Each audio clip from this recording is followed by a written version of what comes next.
Hey everybody, it's Jason Blaha here, and I got a full workout in for you guys. And Brittany wasn't feeling particularly well today. She was really tired. She was up late doing hair till 3 a.m.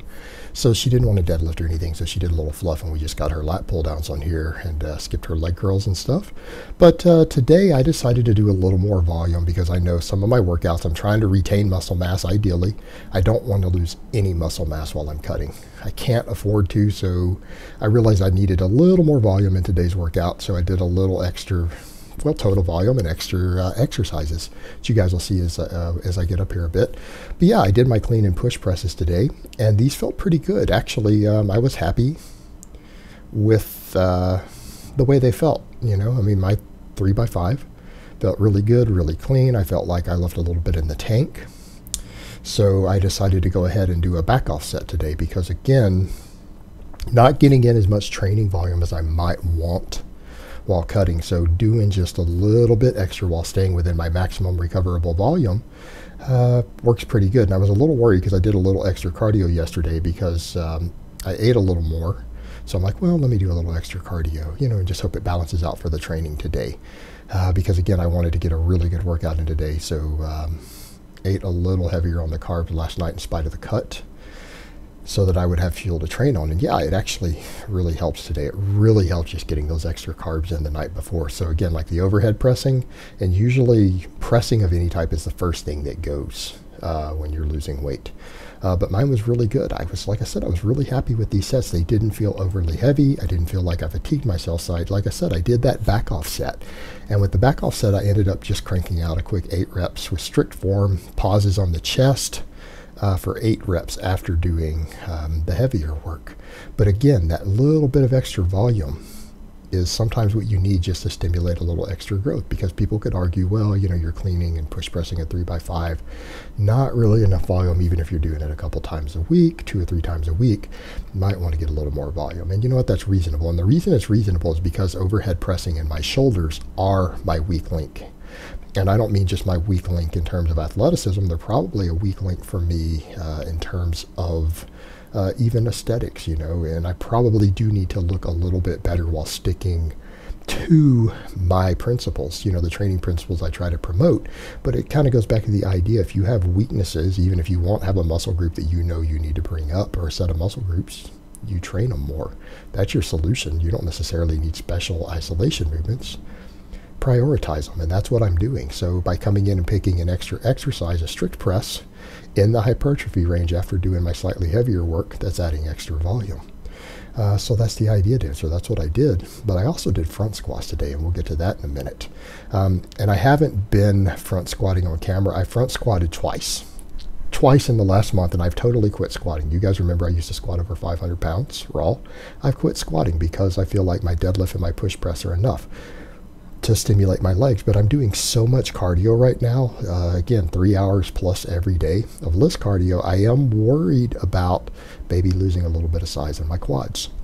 And so I've decided to do a front squat off and on. And today I went ahead and worked it in after my deadlifts, mainly because I don't want to risk atrophy of my quads through very, very high volumes of cardio without the strength training. Now, normally I wouldn't say cardio burns muscle off, but the issue is just adaptation and the fact that maybe those muscles aren't getting enough strength training to compensate, to balance out for the endurance work. So things like shifts in transient fiber types, all sorts of stuff can happen. So doing a little bit of direct quad work probably isn't a bad idea.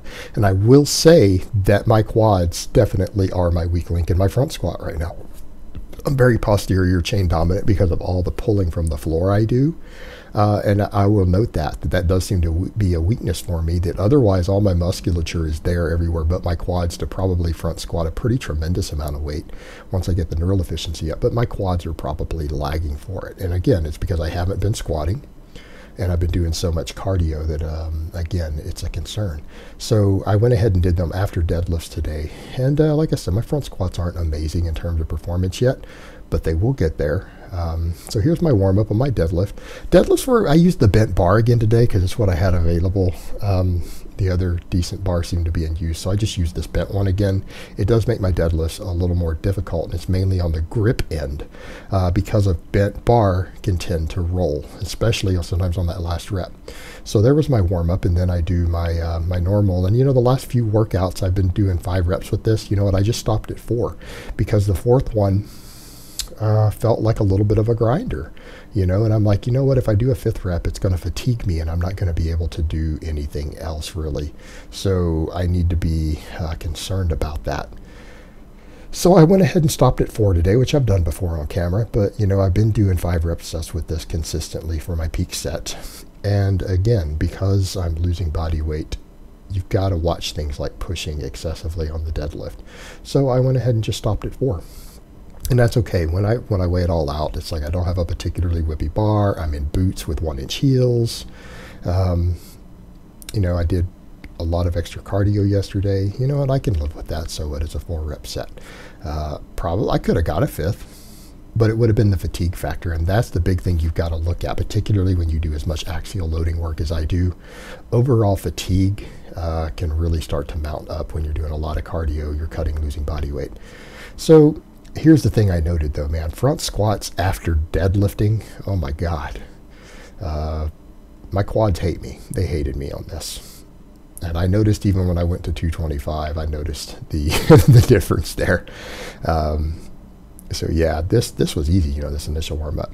And people will say things, and it's kind of funny, I'm doing these just pretty much ass to grass, and people will say stuff like, how do you know if you're getting deep enough on the squat? How do you know? And it's like, well, quit worrying about if you're going deep enough and just go drop to the bottom, and then you don't have to worry about that stuff. I mean, that's an easy problem.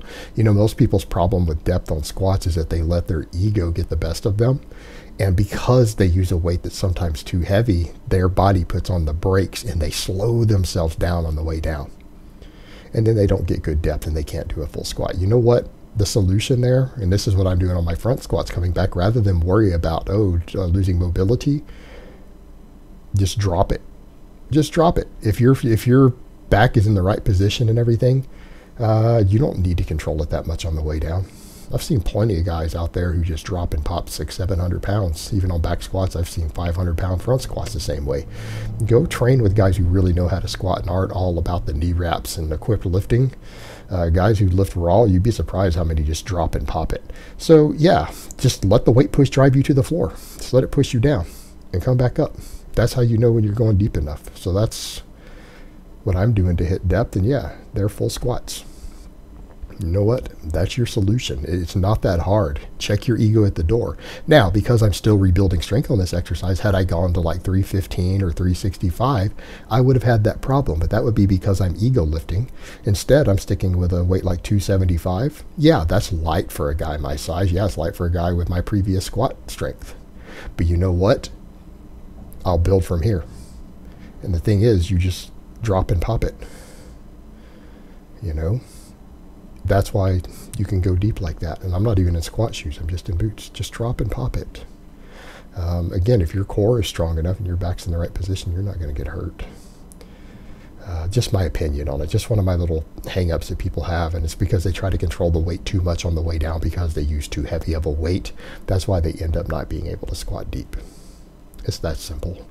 And yeah, my technique will clean up with that over time as I get used to doing it. It would be a matter of time. I'll probably, here coming up soon, we'll hit 5 reps with that weight. Then I'll be able to go up to 315, do 3 reps with that, then do 5 reps with that and go from there.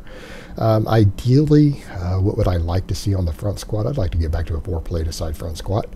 I think that's doable, but I think right now my quads are going to be the limiting factor because I haven't done any direct quad work in so long. But I need to balance that out, so it's a high priority for me. So that did some extra work because I did that after deadlifting, and that's a great accessory for the deadlift. That actually adds to the volume for a lot of those muscles. I did extra overhead press work, so today I decided let me just go ahead and do more reps with my Pendlay rows. So I did some sets of 8. And then the final set, because I've been doing sets of 6 on these after doing 2 sets of 8, I actually got fatigued on the 3rd set and ended up stopping at 6 reps. And I'm just like, I'm done. That's all I have.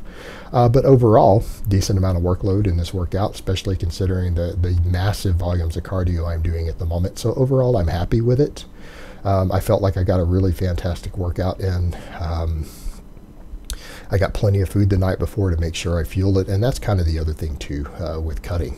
People need to understand you have to consume enough food and enough carbs at least before you train on your main days. You don't have to do it every single workout day, because you know what? Every workout doesn't need to be 100% to maintain muscle or even slightly recomp when you're losing body fat. It doesn't have to be 100%. But you need to have workouts, at least one workout every week, to where your volumes are sufficient to stimulate growth. And to do that, that's the point where maybe a little bit of carb backloading and stuff can really come in handy. So I carbed way up hard last night, and I felt like it allowed me to do a little bit of decent volume today in spite of all the cardio. So I hope it's been informative, and I will talk to you guys next time.